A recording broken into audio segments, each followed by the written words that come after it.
Hello students. आज अपने 12th RBSC biology की सेकंड नंबर यूनिट स्टार्ट करने जा रहे हैं। ये यूनिट जो है ये प्लांट फिजियोलॉजी की यूनिट है, जिसमें टोटल नंबर ऑफ चैप्टर जो हैं वो 5 हैं, 5th से लेकर 9th नंबर चैप्टर तक। बड़ी इम्पोर्टेंट और सबसे ज़्यादा जो अंक बार वाली ये यूनिट है। इसमें से टोटल 9 नंबर का पेपर जो है वो एनुअल एग्ज़ाम में अपने आता है इस यूनिट में से। इसका जो चैप्टर नंबर फर्स्ट है, वैसे अपनी बुक का 5th नंबर चैप्टर जो है पादप जल संबंध, प्लांट वाटर रिलेशन, ये अपने आज स्टार्ट करने जा रहे हैं। इस चैप्टर में से इस साल जो 2020 का अपना एनुअल एग्ज़ाम हुआ है उसमें 4 नंबर का पेपर सिर्फ इसी लेसन में से पूछा गया है, और पिछले बार भी इसमें से 3 या 4 नंबर का पेपर जो है वो आया था अपने एनुअल एग्ज़ाम में। तो बड़ा ही इंपॉर्टेंट चैप्टर है ये। इस चैप्टर के अंदर अपने जल की प्रकृति के बारे में, विसरण, प्रासरण, जीवद्रव्य कुंचन, ऐसे ये टॉपिक हैं इसमें, वो अपने डिस्कस करेंगे। सबसे पहले अपने इसमें दिया हुआ है वाटर के बारे में, जल के बारे में। जल की कुछ विशेषताएं लिखी हुई हैं कि जल जो है वो सार्वत्रिक विलायक होता है, यूनिवर्सल जो है सॉल्वेंट है, ध्रुवीय प्रकृति होती है जल की, इसमें हाइड्रोजन बंध उपस्थित होते हैं, उदासीन प्रकृति होती है इसकी, यानी इसकी पीएच का जो मान है वो 7 होता है। जल का जो उच्चतम घनत्व है, इसकी डेंसिटी जो है वो सबसे ज़्यादा जो होती है वो इसको 4 डिग्री सेल्सियस टेम्परेचर पर होती है इसकी। जल जो है अपने को 3 अवस्थाओं में मुख्यतः मिलता है, ठोस, द्रव और गैस। तो ये जल की कुछ विशेषताएं हैं जो अपने चैप्टर के स्टार्ट में दी हुई है। अब जो मेन अपना टॉपिक आता है सबसे पहला, जिसको अपने कहते हैं विसरण या डिफ्यूजन। सबसे पहले अपने इसको डेफिनेशन पता होनी चाहिए, विसरण होता क्या है।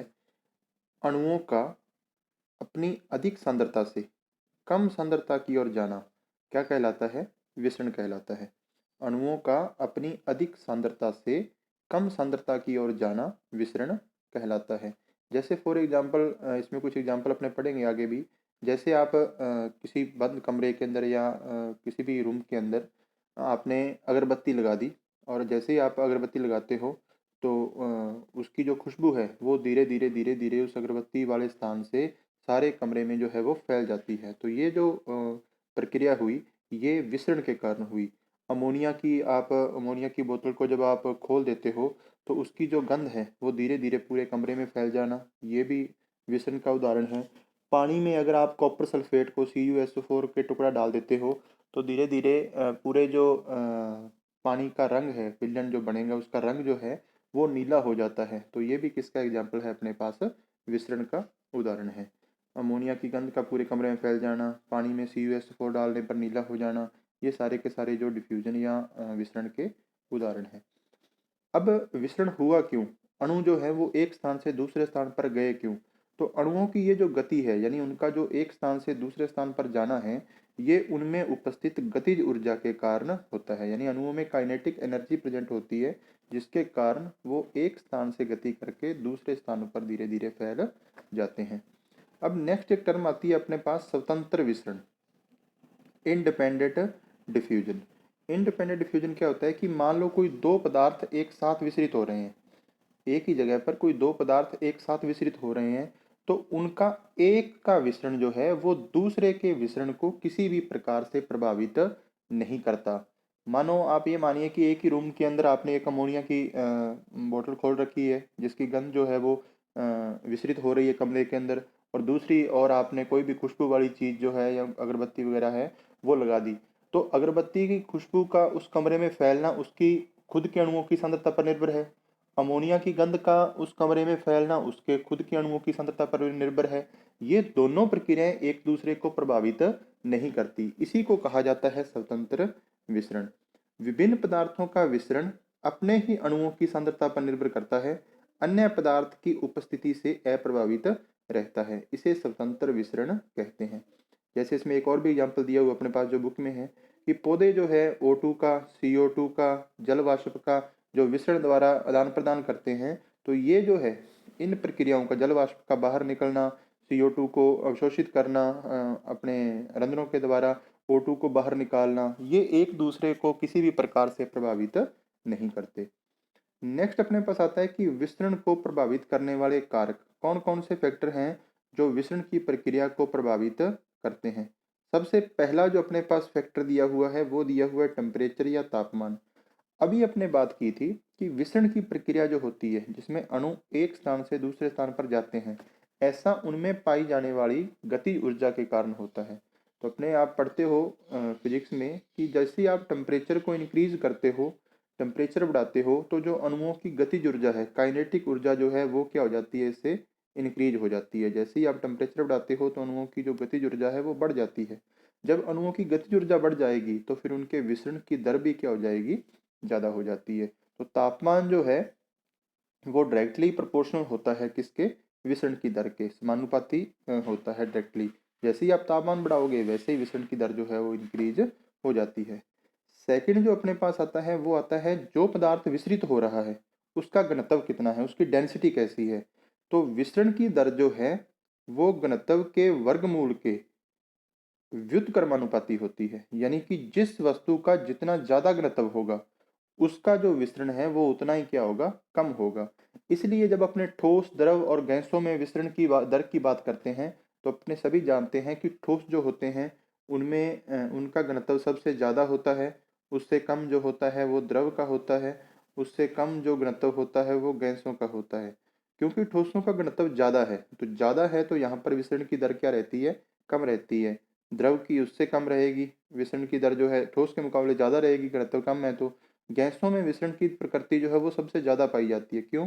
क्योंकि इनका घनत्व जो है वो द्रव और ठोस की अपेक्षा क्या होता है, कम होता है। तो विसरित होने वाले पदार्थ का जो घनत्व है उसके विसरण दर जो है उसके उस घनत्व के वर्गमूल के व्युत्क्रमानुपाती होती है। ये अपने को पता होना चाहिए। नेक्स्ट अपने पास आता है विसरण दाब की प्रवणता। विसरण दाब यानी कोई भी विसरित होने वाला जो पदार्थ है वो सतह पर जिस जो दबाव डालेगा, दाब डालेगा, जिससे वो विसरित हो रहा है तो उसको विसरण दाब कहते हैं। और विसरण दाब जो है इसमें अधिक विसरण दाब से कोई भी जो अणु है वो कम विसरण दाब की ओर गमन करेंगे। यानी जहां पर विसरण दाब ज्यादा होगा वहां से अणुओं की गति कम विसरण दाब वाले क्षेत्र की ओर होती है। और विसरण दर के जो अभी बताया आपने वो मैंने बताया आपको कि विसरण की दर कैसे कैसे होती है। तो गैसों में विसरण की दर सबसे ज्यादा होती है। इसका कारण है क्योंकि गैसों का घनत्व जो है, डेंसिटी जो है वो सबसे कम होती है। द्रव की उससे थोड़ी ज़्यादा कम होती है विसरण की दर, और ठोसों की जो विसरण की दर है वो सबसे कम होती है। अब पौधों के लिए ये जो विसरण है, डिफ्यूजन जो है, इसका क्या महत्व है। तीन तरह के महत्व पढ़ने हैं अपने को पौधों के लिए। पौधे जो वातावरण और पादपों के सॉरी वातावरण व पादपों के मध्य जो O2 व CO2 का आदान प्रदान किया जाता है, यानी O2 को छोड़ा जाता है और CO2 को लिया जाता है, जो ये कौन किस प्रोसेस के कारण होता है, ये विसरण के कारण होता है। यानी पौधे विसरण द्वारा गैसों का आदान प्रदान अपने रंध्रों से करते हैं। सेकंड जो है जल वाष्प का विसर्जन, यानी पौधों के पास जो अतिरिक्त पानी की मात्रा होती है जिसको वो वाष्पोत्सर्जन की प्रक्रिया के द्वारा जल वाष्प के रूप में बाहर निकालते हैं, ये भी किसके कारण होता है, विसरण की विधि के कारण होता है। थर्ड अपने देखना है कि जड़ें जो हैं जब वो खनिज लवणों का निष्क्रिय अवशोषण करेंगी, ये आगे एक चैप्टर आएगा उसमें पढ़ेंगे अपने खनिज लवणों का अवशोषण। तो जब वो खनिज लवणों का निष्क्रिय अवशोषण करेंगी जिसमें किसी प्रकार की एटीपी या ऊर्जा की आवश्यकता नहीं होती, तो ये भी जो प्रक्रिया होती है वो किसके कारण होती है, विसरण के कारण होती है। ये अपना जो पहला टॉपिक था इस चैप्टर का विसरण, वो यहाँ पर कंप्लीट होता है। नेक्स्ट अपने पास इसमें दिया हुआ है पारगम्यता, परमिएबिलिटी। पारगम्यता क्या होती है कि कोई भी पदार्थ जो है वो कोशिका में प्रवेश करे या उस कोशिका से बाहर निकले। क्योंकि पादप कोशिकाएं पढ़ रहे हैं, अपने प्लांट फिजियोलॉजी पढ़ रहे हैं, तो अपने जानते हैं कि पादप कोशिका के ऊपर दो तरह की वॉल होती है। एक सेल वॉल होती है कोशिका भित्ति, और दूसरी अपने पास कोशिका झिल्ली होती है। तो किसी भी पदार्थ के कोशिका में प्रवेश करने या उससे बाहर निकलने की प्रक्रिया जो है ये उन्हीं दो झिल्लियों के द्वारा, जो कोशिका भित्ति या कोशिका झिल्ली होगी, उसके जिस गुण पर निर्भर करती है, तो उस गुण को कहा जाता है पारगम्यता। किसी भी पदार्थ के कोशिका में प्रवेश करने व उससे बाहर निकलने की प्रक्रिया कोशिका झिल्ली के जिस गुण पर निर्भर करती है उसको पारगम्यता कहते हैं। अब ये पारगम्यता के आधार पर जो झिल्लियां हैं ये तीन प्रकार की हो सकती हैं। वैसे अपने जो यहाँ दिया हुआ है वो ये चार प्रकार की पढ़नी है अपने को, तो यहाँ आप चार लिख लेना। ये चार प्रकार की हो सकती हैं। सबसे पहली जो झिल्ली है वो है पारगम्य, परमिएबल। परमिएबल झिल्ली उसे कहते हैं, देखो दो चीज़ें होती हैं किसी भी विलयन में। कोई भी आप विलयन तैयार करते हो तो उसमें एक तो विलायक होता है और एक विलय होता है। विलायक तो जिसमें आप किसी चीज़ को घोल रहे हो, और विलय वो पदार्थ होता है जिस चीज़ को आप घोल रहे हो उसे विलय कहा जाता है। जैसे मान लो पानी के अंदर आप शक्कर घोल रहे हो तो शक्कर यहाँ पर विलय है, और पानी जो है, जल जो है, वो वहाँ पर विलायक का काम करेगा। तो कुछ झिल्लियाँ ऐसी होती हैं जो विलय के लिए भी और विलायक के लिए भी, सोल्यूट और सॉल्वेंट दोनों को अपने में से आर पार जाने देती हैं। तो ऐसी झिल्लियों को कहा जाता है, कौन सी झिल्लियां? पारगम्य या परमिएबल झिल्लियां। और इसका एग्जाम्पल है कोशिका भित्ति। कोशिका भित्ति अपने में से विलय व विलायक दोनों को आर पार जाने देती है। सेकंड जो है वो है चयनात्मक पारगम्य, सिलेक्टिव परमिएबल।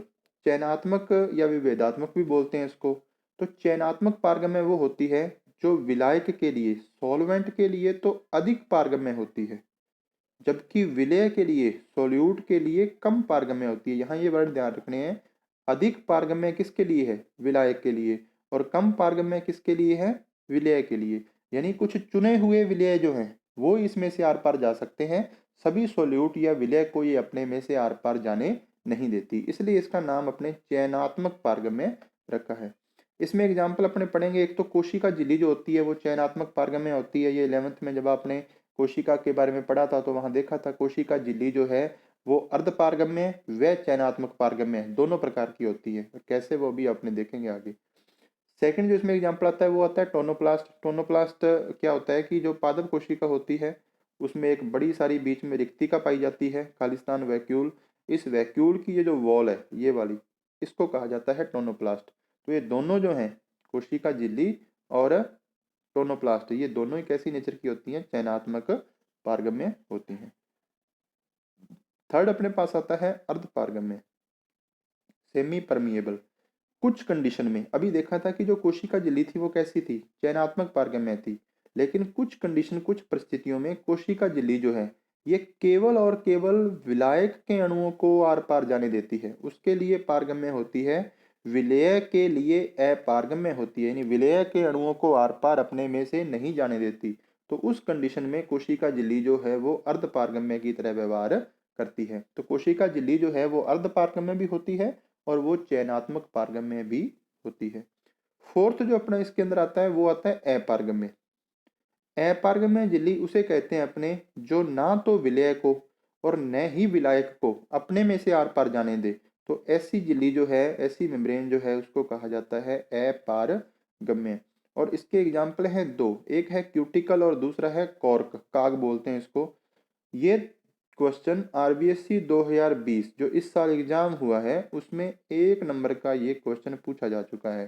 अपारगम्य झिल्लियों के दो उदाहरण लिखो। तो क्यूटिकल और कोर। क्यूटिकल आप जानते हैं कि जो जीरोफाइटिक प्लांट होते हैं, मरुस्थल में उगने वाले पादप होते हैं, उनके पत्तियों के ऊपर जो रंध्र धसे हुए होते हैं उनके ऊपर एक क्यूटिकल की वैक्सी लेयर पाई जाती है जो वाष्पोसर्जन को रोकने में सहायता करती है। ओके स्टूडेंट्स, आज के लिए इतना ही। उम्मीद है आपने फर्स्ट यूनिट के जो 4 चैप्टर अपने फर्स्ट से 4 तक वो अपनी नोटबुक में लिख लिए होंगे और उनकी जो सारी रिलेटेड वीडियो थी वो आपने देख ली होगी। ये यूनिट जो है ये आप जितना काम आपको वीडियो में दिया गया है इतना काम आप साथ साथ अपनी नोटबुक पर नोट डाउन करते रहिए। Thank you.